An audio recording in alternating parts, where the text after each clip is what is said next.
2025వ సంవత్సరంలో దసరా నవరాత్రులు సెప్టెంబర్ 22వ తేదీన ప్రారంభమై అక్టోబర్ 2వ తేదీన ముగుస్తున్నాయి. అంటే రమారమి మనకు 10 డేస్ వస్తున్నాయి ఈసారి. అయితే ఈ సందర్భంలో మనము ఏ హోమాలు చేసుకుంటే బాగుంటుందని చెప్పేసి చాలామంది అడుగుతున్నారు. ఇందులో పురోహితులు కూడా ఉంటూ ఉంటారు. గురుగారు ఏం చేయాలి, ఓన్లీ దుర్గాదేవికి సంబంధించినటువంటి హోమాలు చేయాలా, ఏమిటి అని. సరే, చాలా క్లియర్గా మనం దీన్ని అర్థం చేసుకోవాల్సినటువంటి విషయం ఏంటంటే, ఇవి దుర్గా నవరాత్రులు. అయితే శక్తి నవరాత్రులు అనేటువంటిది మనం గుర్తుపెట్టుకోవాలి.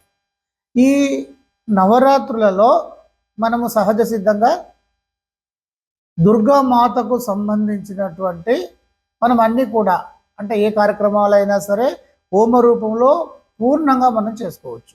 మరి పూర్ణం ఏమిటి అంటే, ఇక్కడ దుర్గలు అనుకున్నప్పుడు నవదుర్గాలు అనేటువంటి విధానం ఉంటుంది. సహజ సిద్ధంగా నవదుర్గలు ఉన్నప్పటికీ కూడా, ఇక్కడ చూడండి, సహజ సిద్ధంగా నవదుర్గలు ఉన్నప్పటికీ కూడా ఇంకా అత్యంత శక్తివంతమైనటువంటి దుర్గ రూపాలు ఉంటాయి. ఈ సందర్భంలో దశమహావిద్య హోమాలు, ఎస్పెషల్లీ దుర్గకు సంబంధించినటువంటి కనకదుర్గ, అసురి దుర్గ, ఇలా వీటికి సంబంధించినటువంటి హోమాలు, శక్తి హోమాలు ఏదైనా సరే ఒక ప్రత్యేకమైనటువంటి శక్తి హోమాన్ని నేను చేయించుకోవాలి గురుగారు అనుకున్నప్పుడు మీరు సంప్రదించవచ్చు.